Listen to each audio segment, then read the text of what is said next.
एक एक वर्टिकल जिनके पास में है, एक ही वर्टिकल है, 4 वर्टिकल में एक ही वर्टिकल है, वो हाथ उठाना।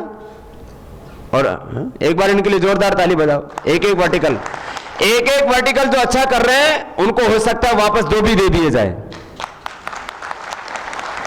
और जिनके पास 2-2 वर्टिकल है वो हाथ उठाओ। ईमानदारी से हाथ उठाना, मुझे सब पता है। हाथ नीचे कर लो। यदि आप अच्छा कर रहे हो सकता है आपका भी बढ़ा दिया जाए, और अच्छा नहीं कर रहे तो हो सकता है आपका छीन करके जो एक कर रहा है उसको दे दिया जाए। जो अच्छा करेगा वो टिकेगा। देखो ये तो भाई कर्म की पूजा है। हमारा किसी से ना वैर है, ना किसी के साथ में मोह है, प्रेम तो सबसे है। वो है ना, वो थोड़ा वो पता नहीं कैसे कबीर साहब ने थोड़ा दूसरे ढंग से कहा था, ना काहू से दोस्ती ना काहू से बैर। देखो प्रेम तो सबसे, बैर किसी से नहीं है। देखो आप में से कुछ ऐसे जो 4-4 लेके बैठे हुए हैं, जरा वो भी हाथ उठा दो ईमानदारी से। जरा एक बार इनके लिए इतनी ताली बजाओ कि इनके 2-2 हो जाएं।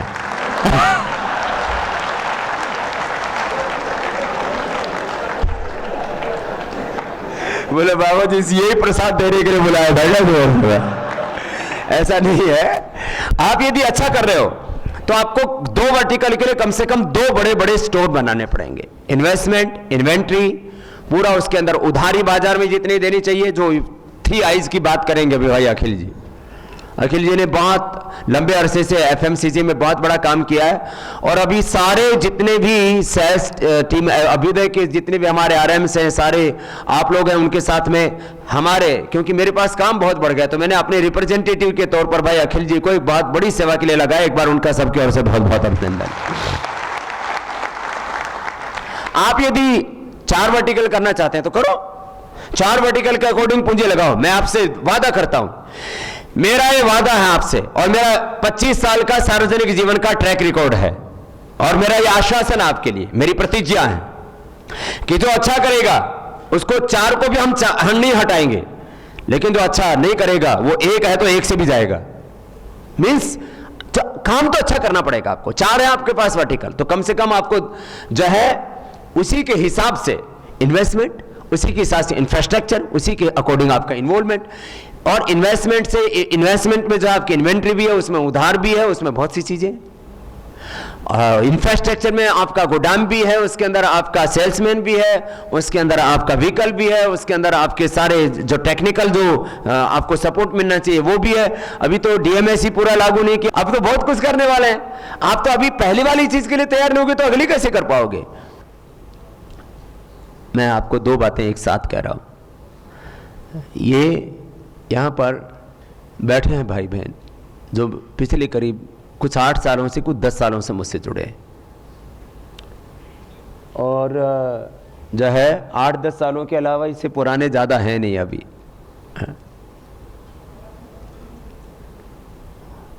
हो सकता है कभी हम जब गुरुकुल में थे 30 साल पहले उन्होंने कभी अपने पिता के साथ गए और हमें देखा हो तो हमको पता नहीं कब मिले।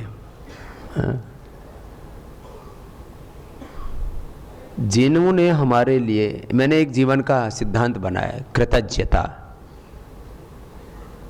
जिसने तिल भर हमारे लिए किया है कुछ भी सेवा, ईमानदारी से, पवित्रता से, उसके लिए हमने पहाड़ जितना किया है। इसलिए जो नए डिस्ट्रीब्यूटर्स हैं उनको भी कहना चाहता हूँ, जो पुराने डिस्ट्रीब्यूटर्स हैं उनको भी, जो चिकित्सालय वाले हैं उनको भी।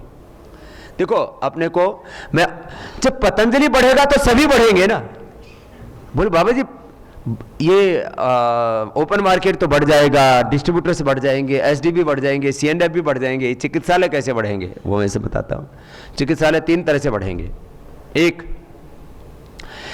तो क्या है, जिस आदमी को 2-4 प्रोडक्ट लेने हैं पतंजलि के, वो ओपन मार्केट से लेगा। जिसको पतंजलि के 25 प्रोडक्ट लेने हैं वो ओपन मार्केट से नहीं लेगा, उसको मिलते ही नहीं है वहां। तो कितना ही बड़ा हो जाए ओपन मार्केट से, लाख करोड़ का हो जाए, आपके चिकित्सालय की सेल डाउन नहीं होने वाली, यह गारंटेड है।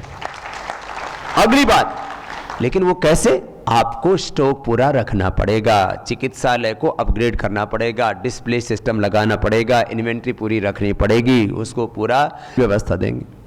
अभी चिकित्सालय अब मेगा स्टोर खोले, मेगा स्टोरों को अब हरिद्वार से माल आ रहा था, लेकिन अभी मेगा स्टोरों को भी हम सीएनएफ से जोड़ने वाले हैं, तो उसको भी सप्लाई चेन में दिक्कत नहीं होगी, उनको टाइम से सारे प्रोडक्ट्स उपलब्ध हो जाएंगे, तो और उनका जो भी उनका क्या कहते हैं लाभांश है वो वैसे रहेगा, कोई दिक्कत नहीं है।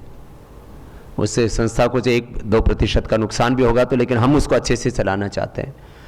दूसरी बात, चिकित्सालय वालों को अपग्रेड होना पड़ेगा टेक्निकली। अभी अमेजोन से लेकर के,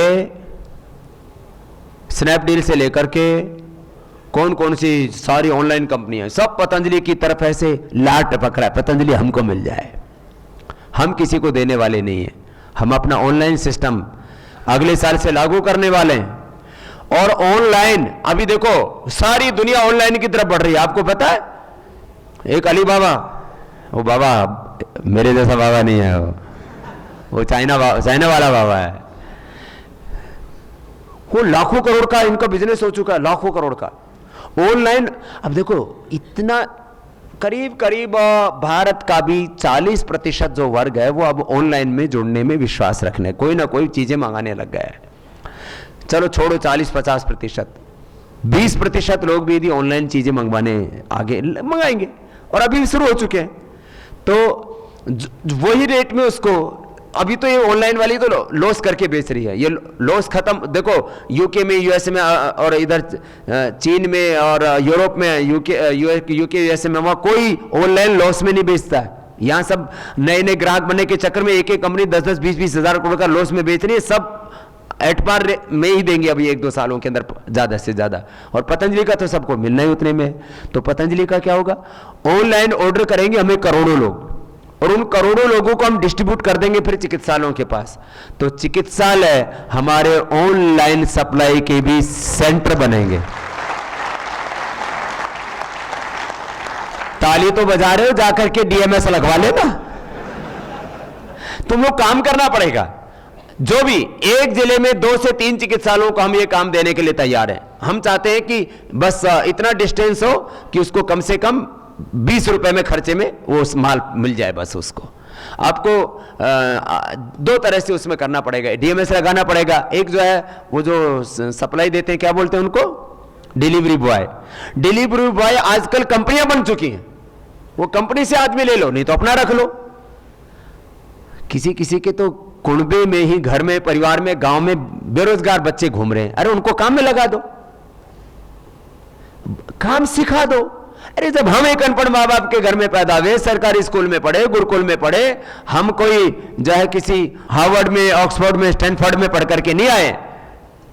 लेकिन आपको मैं बताता हूं, स्टैनफोर्ड में, ऑक्सफोर्ड में, हार्वर्ड में, आईआईएम में, आईआईटी में, पूरी दुनिया में पतंजलि को पढ़ाया जाएगा आने वाले 2-3 सालों में। क्या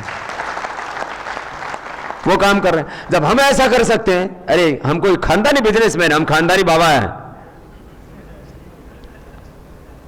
और खानदानी बाबा भी नहीं है, हमारे बाबा कोई बाबा नहीं थे, हमने कोई शंकराचार्य की गद्दी नहीं पाई। खानदानी सन्यासी उनको बोलते हैं, एक खानदान में कोई ऐसा हुआ, दूसरा खानदान आके बैठ गया, हमने कोई पीठ कब्जा नहीं किया, कोई शंकराचार्य की पीठ नहीं कब्जा की, कोई 200-300-5 साल पुरानी पीठ कब्जा नहीं की, हम जहां बैठे वही पीठ बन गई। हमने सीखा है, हमें पता है धर्म क्या है, अध्यात्म क्या है, ईश्वर क्या है, आत्मा क्या है, परमात्मा क्या है, ध्यान क्या है, मुक्ति क्या है, योग क्या है, भोग क्या है, अभ्युदय क्या है, निश्रेयस क्या है, समृद्धि क्या है, समाधि क्या है। जब हमने इसको सीखा तो तुम भी थोड़ा सीख लो। ऐसे तो कहते हैं हम बाबा जी के चेले। अरे बाबा जी जितना जानता है 10% तो जान लो, बाबा जी जितना करता है 10-20% तो कर लो। मैं आपको हमेशा बोलता हूं, आपको मैंने अपना प्रतिरूप कहा है। पतंजलि हमारी ऋषि परंपरा को, भारत को रिप्रेजेंट करता है। आप पतंजलि को रिप्रेजेंट करते हैं, आप आचार्य भाष्यम जी को रिप्रेजेंट करते हैं, आप स्वामी रामदेव को रिप्रेजेंट करते हैं। आपके अंदर इतना ज्ञान होना चाहिए, इतनी प्रतिभा होनी चाहिए, इतना आपका प्रखंड अखंड प्रचंड पुरुषार्थ होना चाहिए, आपका व्यक्तित्व ऐसा होना चाहिए, आप जिधर चले उधर नया रास्ता बन जाए। आप जिस जिस मंजिल को छोए वो लोगों के लिए लक्ष्य बन जाए, और आप जो करें वो इतिहास बन जाए, वो आपको काम करके दे। तो इसलिए आपको मैं खाली मोटिवेशन स्पीच नहीं दे रहा हूं। मोटिवेशन स्पीच मैंने सुना है कि लोग रिटायर लोग देते हैं। अमेरिका में जो भी राष्ट्रपति रिटायर हो जाता है मोटिवेशनल स्पीच देकर के पैसा कमाता है। मैं कोई मोटिवेशनल स्पीच देने के लिए नहीं आया हूं, मैं करता हूं, मैं उसको जीता हूं। अभी भी जाते, अभी भी ये मीटिंग खत्म होगी, फिर योग के शिविर शुरू, योग के शिविर सुबह, फिर दिन भर मीटिंग, फिर उसके बावजूद भी एक के बाद दूसरा कार्य करते और मस्त रहना, न कोई बीपी, न कोई शुगर, न कोई स्ट्रेस, आनंद से रहो। आपको इस दृष्टि से काम करना पड़ेगा, और वक्त नहीं है भैया। स्पीड से नहीं चलोगे तो बहुत दूर छोड़ देगी ये दुनिया तुमको। मैच करना पड़ेगा आपको। 7 दिन का भी लास्ट समय है। आपको पतंजलि को कितना आगे बढ़ना है?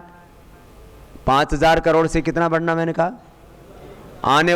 चलो अभी 2 साल का ही बता दो। 5000 से 50,000 करोड़, भी 30,000 करोड़ तो अगले साल की बात हो रही है बावड़े।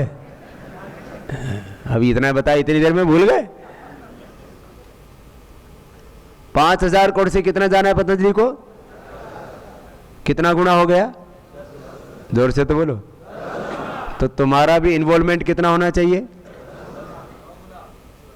चलो 10 ही गुना कर लो। अभी इन्वेस्टमेंट कितना कर रखा है? 20 लाख। तो कितना हो जाएगा 10 गुना? बोलो तो सही, कौन सा लेके जा रहा हूं?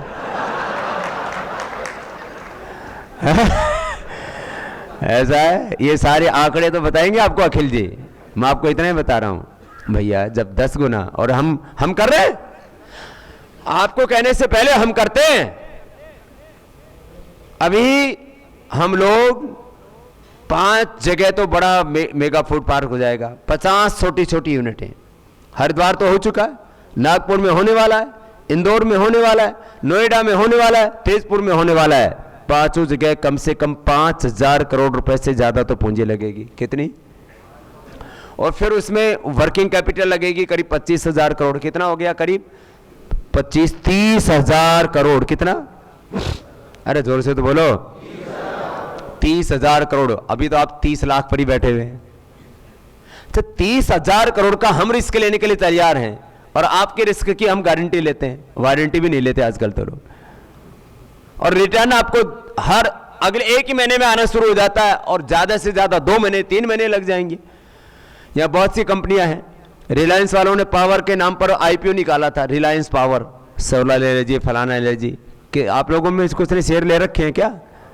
कितने लोगों ने ले रखे रिलायंस पावर के? हाथ उठाओ जरा। कितना रिटर्न मिला? बोले तो कम से कम 20-25 ने हाथ उठाए हैं। क्या मिला? ठन गोपाल। कितने साल हो गए? 5 साल हो गए। 5 साल हो गए, 5 रुपए का रिटर्न नहीं आया। और जो लगे वो पता नहीं डूबेंगे कि उभरेंगे। और इतनी हाइप क्रिएट करके बनाया था। हाँ? मैं रिलायंस की आलोचना नहीं कर रहा हूं, किसी की आलोचना करना मेरा मकसद नहीं है। ऐसे बहुत से रिलायंस ने पेट्रोल पंप भी लगाए थे, वहां जंग लगा पड़ा है। आप लोगों ने तो नहीं लगाया किसी ने? हाँ? पावर में तो फंसे तुम, एक न एक फंसाओ हो रहा है। फंसे मिलेंगे 2-4 भैया। मैं एक की नहीं, ऐसे आप कितने आप अलग अलग सेक्टर्स में जाओगे तो आप लोगों ने इन्वेस्टमेंट तो कर दिया, रिटर्न कुछ नहीं आया। बोले बाबा जी ये ठीक है, डिस्ट्रीब्यूटर तो दे के रखियो, इसको भी बढ़ाइयो। जब पतंजलि के शेयर अलॉट करोगे तो उसमें जरूर दे दियो। बहुत तो लोग तो उसी के इंतजार में लगे हुए अभी। मारा मारी होगी यदि कभी आ गया तो। वैसे अभी कोई प्लान नहीं है, चिंता मत करना है। हाँ, सबसे पहले यही सवाल करते बाबा जी पतंजलि का आईपीओ कब आ रहा है? मैंने कहा हमको अभी आईपीओ का फुल फॉर्म नहीं आता है, जब आ जाएगा तब बता देंगे। बोले बाबा जी आपको सब आता, आप ऐसे हमको बहका रहे हो। हमने कहा हम बहका नहीं रहे। सुनो, आपको मैं कह रहा हूं, जब हम इतना बड़ा इंफ्रास्ट्रक्चर कर रहे हैं, सब चीजें करेंगे, आपके अभी सारी चीज़ें बताएंगे, आपके सेल्समैन को भी ट्रेनिंग देंगे। हजारों योग प्रचारक लगा रहे हैं पूरे देश में, लाखों अपने कार्यकर्ता काम कर रहे हैं, पूरे अलग अलग इंस्टीट्यूशंस बना रहे हैं, हर फील्ड में अलग अलग तरह से हम काम कर रहे हैं, एक दो नहीं। जब हम 100% लगे हुए हैं, अपने आप को सब तरह से झोंका हुआ है, तो भाई आपको हम जब बोलते हैं तो ऐसे खिसकते हो। ये 10, 20, 25% की ग्रोथ के चक्कर में जो रहेगा वो पतंजलि से आउट होगा। मैंने पिछली बार जब आया था, ये सारे सेल्स वाले यहां पर बैठे हुए हैं, अभ्युदय वाले, मैंने बोला था भाई डबल कर लो। तो आप में से कितने ऐसे हैं पिछली बार कहने के बाद में 1 महीने में जिन्होंने अपनी पूंजी माने इन्वेस्टमेंट डबल किया, इंफ्रास्ट्रक्चर डबल किया है? एक भी नहीं, 20 का भी एक खड़ा हुआ हाथ मुश्किल से। एक बार ताली बजाओ इनके लिए। चलो एक ने तो किया। कहां से हैं आप? पूना से। कितना है अभी आपका? 1.5 करोड़ का है। एक बार इनको जरा माइक दो, अपना नाम बताइए जरा। अशोक लुंकड़, लुंकड़ कॉरपोरेशन। फरवरी से 10 फरवरी से मैंने स्टार्ट किया डिस्ट्रीब्यूशन का काम। 6 महीने में मेरा 1.5 करोड़ का बिजनेस है। 6 महीने में 1.5 करोड़ का काम। और अभी उसको बढ़ा, शुरू में कितना लगाया था पूंजी? 25 लाख रुपए। 25 लाख लगाया था। अब कितना लगा हुआ है? अभी 2 करोड़ रुपए। 2 करोड़ रुपए लगा रखा है। जोरदार तालियां लगाए। और ये बढ़ाएंगे। और सुन लो सेल्स वाले, ऐसे जो काम करें उनको एरिया पे एरिया कट मत करना। हाँ, कभी कभी क्या होता है, हमारे सेल्स वाले जब उनको कोई टारगेट दिया जाता है, एक एरिया में एक वर्टिकल होना चाहिए, 2 होना चाहिए, उसको इतना एरिया दे। जो काम करने वाला है उसको एरिया भी ज्यादा दो, जो काम करने वाला है उसको वर्टिकल भी ज्यादा दो, जो काम नहीं कर रहा है उसको जितना दिया उतना भी वापस ले लो। करने ही नहीं दे रहा हो, न खुद बढ़ रहा है, वो अपने आप तो डूब ही रहा, हमको भी डुबाएगा। काम तो करना पड़ेगा आपको। और इसका मतलब ये नहीं कि सबके छीन छान करके इधर उधर कर दो। फिर तरीके से, हर एक चीज को तरीके से किया जाता है, जोश जोश में नहीं किया जाता। हर एक चीज को देखो, ये सब बातें ट्रेनिंग में नहीं बताई जा सकती। एक बात के 100 पहलू होते हैं और हमने एक एक चीज को जिया है। योग के हजारों सूत्र हम बताते हैं जब योग के बारे में समझाते हैं। अब एक योग शब्द की डेफिनेशन, योग क्या है, अब मैं इसी को समझाऊं तो आपको मैं 10 परिभाषाएं बताऊंगा, तब योग समझ में आएगा। योग है समत्वम योग उच्यते। योग है योगः कर्मसु कौशलम। योग है पूर्णता की अनुभूति। योग है समाधि। योग है ज्ञान योग। योग है भक्ति योग। योग है कर्म योग। योग है अष्टांग योग। योग है क्रिया योग। योग है राजयोग। योग है हठ योग। योग है आसन। योग है प्राणायाम। योग है ध्यान। माने क्या क्या बोलेंगे, इतनी बातें कहने पर योग समझ में आता है। नहीं तो कोई कहता बस आसन योग है, तो आसन लगा के जमा पड़ा है, क्या लगा दिया, बोले जो है इसने उष्ट्रासन कर दिया। अरे ऊंट तो हमारे राजस्थान में बहुत घूम रहे हैं, वो ऊंट तो एक भी योगी नहीं हुआ, खाली ऊंट बनने से योग नहीं हो जाएगा। बात ये, हर एक चीज को अलग अलग तरह से समझना पड़ेगा। मैं इसलिए इस बात को कह रहा हूं सब लोगों को। ये तो एक ने बताया, अब एक डिस्ट्रीब्यूटर 2 करोड़ की लागत लगा के बैठा है, और ये हमारे बहुत सफल डिस्ट्रीब्यूटर हैं, और ऐसे बहुत से लोग हैं। आप में से ऐसे जिन्होंने करीब 1 करोड़ की लागत लगा रखी है, ऐसे कितने डिस्ट्रीब्यूटर्स हैं? डिस्ट्रीब्यूटर्स, एसडी नहीं है। जरा पूछना भाई इनसे, कहां पर लगा रखा है भाई? सोमा जी प्रणाम। प्रणाम। मैं चिंचवड़ से हूँ। पिंपरी चिंचवड़ से। पिंपरी चिंचवड़ वैष्णवी एजेंसी। हाँ। पिछले साल आपके हाथ से हमको आइडियल डिस्ट्रीब्यूटर्स का किताब दिया था। इनको पुरस्कार भी मिला था जी। हाँ, हमने शुरुआत की थी फरवरी 2015 में। ये नए डिस्ट्रीब्यूटर इसी साल। हाँ, हमने स्टार्टिंग किया था 15 लाख से। 15 लाख से। हाँ, और अप्रैल तक हम 1 करोड़ तक गए थे सर। हम लोग उसमें ये कर रहे हैं कि अभी तक 70 लाख तक, एक वर्टिकल 70 लाख तक गए थे हम लोग। एक वर्टिकल को भी 70 लाख पहुंचा दिया। और कौन है 1-1 करोड़ वाले? जरा खड़े हो ना। बाबा जी, मैं तहसील से कार्य करता हूँ। तहसील में मेरा कार्य है। हाँ। वरोरा नाम के शहर, चंद्रपुर डिस्ट्रिक्ट में वरोरा नाम का शहर। अच्छा। 1 करोड़ रुपए करीबन मेरा लगा हुआ है उधारी और माल में। 1 करोड़ के करीब। हाँ, और 3000 फुट का गोडाउन है। मैं 15 महीने से काम कर रहा हूँ। और भी आगे लगाने की तैयारी है, लेकिन सपोर्ट नहीं है। तो ऐसे लोगों को सपोर्ट करना चाहिए अपने को। ऐसे देखो, इसको कहते जो जी जान लगा करके पड़े उन लोगों के पीछे अपने को खड़ा होना चाहिए। हमारा, अब मैं तो इस कार्यकर्ता का क्या नाम है, गीत गंगा ट्रेडर्स बरोरा, बहुत अच्छी बात है, और 3 व्हीकल्स मेरे पास में है। जो हमारे जिला प्रभारी उन्हीं के मित्र हैं, बहुत अच्छा, आशीर्वाद। उन्हीं के प्रयास, यशपाल जी के प्रयास। तो अभी कितना है महीने का सेल? मेरा अभी वर्टिकल चेंज किया है, अभी मुझे 50 से 55 आ रहा है, जो पहले ज्यादा 50-55 आ रहा है, क्योंकि उधार बाजार में लगाएंगे तभी ये चीज आगे बढ़ेगी। तो तहसील में 50-55, गांव कितना करते हो? 900 आउटलेट्स मेरे कवरेज में है। 900 आउटलेट कवरेज। तो गांव कितना करते हो चारों तरफ? 3 तहसील है मेरे पास। तो बड़ा काम कर रहे हैं 3 तहसील के अंदर। कितने गांव हैं 3 तहसील में? करीबन 125-150 गाँव है। 125-150 गांव। तो 125-150 गांव में आप काम करो, आपको तहसील वालों को हम लोग व्हीकल के लिए इंसेंटिव देंगे, सपोर्ट देंगे। बाबा जी 3 व्हीकल्स ऑलरेडी मेरे पास में। तो 3 है तो हम आपको और देंगे, संस्था की तरफ से आपको व्हीकल सपोर्ट मिलेगा। Thank you. तो मंथली भी कर रहे हैं 1-1 करोड़ रुपए का। बैठो, ये तो 1-2 एग्जाम्पल के लिए आपको दिया। आप लोगों को ये हमें विवेक से काम करना है। देखो, कुछ लोगों की कैपेसिटी इतनी है कि वो 1 वर्टिकल से ज्यादा नहीं कर सकते। उनके पास इन्वेस्टमेंट की प्रॉब्लम है, इन्वेंट्री नहीं रख पाते, उतना दिमाग नहीं है, एक्सपीरियंस नहीं है, उधार नहीं दे पाते, इंफ्रास्ट्रक्चर क्रिएट नहीं किया, पूरा इन्वॉल्वमेंट नहीं है। अपने आप स्टॉकिस्ट का काम, डीलरशिप का काम ले तो लिया, लेकिन उसके ऊपर 7 दिन में एक बार भी जा ही नहीं पाते। ऐसे तो नहीं होगा।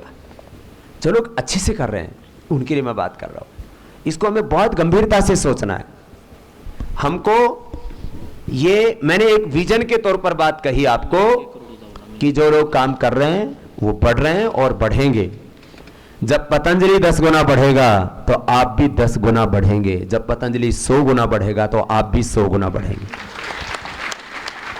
सीधा सा, इसमें कोई सोचने की बात थोड़ी है। आपको बढ़ा रहे उस काम को, बस आप नहीं बढ़ाएंगे तो कोई और आ जाएगा। ये तो भैया देखो ऐसा है, जो है, यदि कांग्रेस इस देश को ठीक से चलाती तो मोदी को मौका नहीं मिलता। सीधी सी बात है। ये पॉलिटिकली कुछ चीजें आपको दूसरी फील्ड की समझा रहा हूं, आप अपने वाले फील्ड की आप उससे अनुमान लगा सकते हैं। यदि इस देश में मुझसे पहले कोई साधु संत महात्मा योग को बहुत ऊंचाई पर लेकर के जाते तो स्वामी रामदेव नहीं बनता।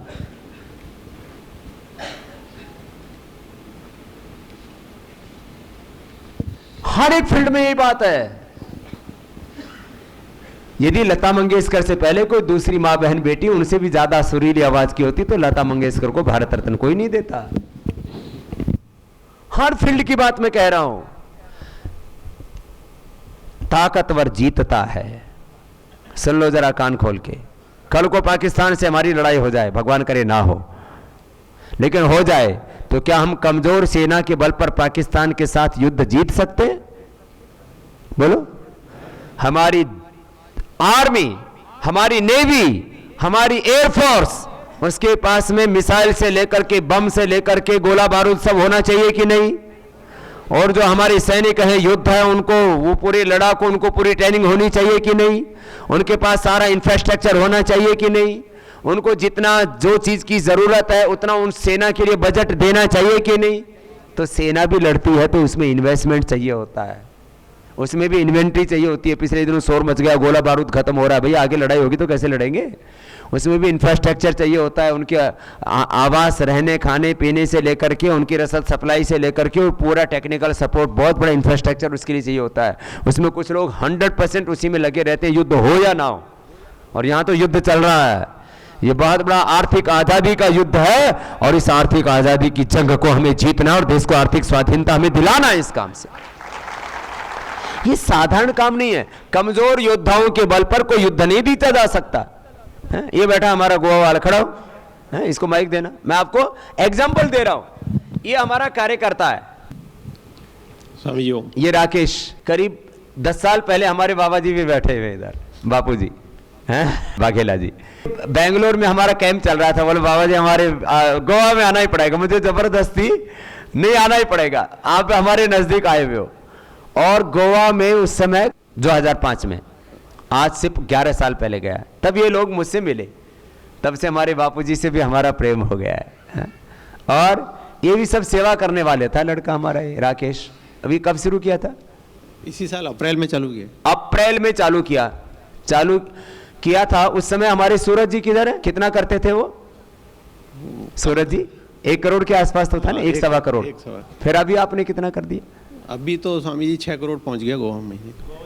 6 करोड़ कर दिया। और उनका सूरज जी का कितना हो गया? उनका भी बढ़ा है, ये नहीं कि उसका घट गया।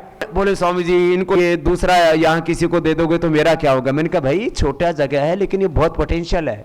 गोवा मतलब एक जिले जितनी 15 लाख की आबादी है उसकी। 15 लाख की आबादी है। यहाँ 15 लाख तो एक जिले में है कि नहीं है? तो एक जिले में कितना हो सकता है गोवा की तरह? बोलने में भी डर रहे। बोले बाबा जी हमारे ऊपर ही आएगा टारगेट। एक नांदेड़ की कितनी आबादी है भाई? 15-16 लाख होगी। और ये इधर जो है, और चंद्रपुर की कितनी है? चंद्रपुर अकेले की 15 लाख की होगी। और चंद्रपुर में कितना टर्नओवर हो रहा है? अब चलो छोड़ो, ये नागपुर की कितनी आबादी है? 40 लाख की आबादी है। तो यहाँ तो गोवा से 3 गुना होना चाहिए। पूरा नागपुर कितना हो रहा है? पूरा नागपुर सब मिला के चिकित्सालय, आरोग्य केंद्र, डिस्ट्रीब्यूटर सब 12 करोड़ के करीब हो रहा है। तो ये बढ़ जाएंगे, ऐसे आइडियल होना चाहिए। अब ये शुरू किया तो कितना था? 1.25 करोड़ था वहाँ, 6 करोड़ कर लिया उसने। अब 4 करोड़ से ज्यादा तो 13 ही हो गया ना। हा? और ये आगे अभी इसको लक्ष्य दे रखा है। हा? बोल ही देता हूं मैं, हमने लक्ष्य दे रखा है अब मार्च महीने तक यूनिलीवर को क्लोज करना है गोवा के अंदर। अभी यूनिलीवर के करीब पहुंच चुके हैं। आपकी जानकारी के लिए 4-5 स्टेटों में हम यूनिलीवर को पराजित कर चुके हैं। इस बार मार्च में हम आपको आंकड़ा दे देंगे। स्वामी जी यूनिलीवर के गोवा में करीबन 70 आदमी काम कर रहे हैं। हमारे 3-4 आदमी लगे हुए हैं। देख लो, 3-4 आदमियों के बल पर उनके 70 आदमियों को मात देने की तैयारी कर रहे हैं और हो जाएगी।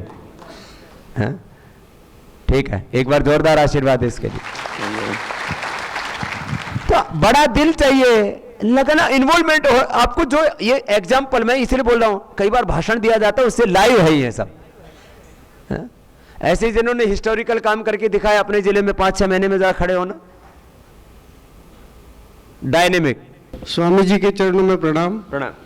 मैं जलगांव जिले से हूँ। हाँ, 3 तहसील में काम करता हूँ। 3 तहसील में? जी जी। अभी तक मैं 1.5 करोड़ कर चुका हूँ 7 महीने में। क्या बात। धन्यवाद। तो देखो तहसील वाले भी, अब तहसील वालों के लिए अब मैं एक बार थोड़ा विजन बता देता हूं। ऐसे तो बहुत काम कर रहे हैं, मैं कह रहा हूं तहसील वालों को सारे गांव को कवर करना है, उसके लिए आपको पूरा सपोर्ट देंगे। उसकी पूरी स्ट्रेटेजी बनाई जा रही है। इसी महीने आपको सप्ताह 10 दिन के अंदर पूरा उसका स्ट्रेटेजी प्लान मिल जाएगा। आप लगाइए, पूरा व्हीकल लगाइए, पूंजी लगाइए, चारों तरफ के गांव कवर कीजिए, खर्चा कीजिए, आपको हम भी सपोर्ट करेंगे। दुलिया जिला साकरी तहसील से काम कर रहा हूँ। 8 जून को मैंने स्टार्ट किया, 30 लाख की लागत लगाई थी। आज मेरा 80 करोड़ तक बिजनेस हो गया। 30 लाख लगाया था, बस 80 लाख। और मेरे इस काम में ना अशोक साहब, मधुसूदन सर और सोनोने सर का बहुत सहयोग है। तो सहयोग भी है। हाँ। कई जगह सहयोग कम है, कई जगह कह रहे सहयोग पूरा। चलो दोनों। और मार्गदर्शन भी अच्छा करते हैं वो। जी जी। हाँ। मार्गदर्शन तो चाहिए ही सबको। बहुत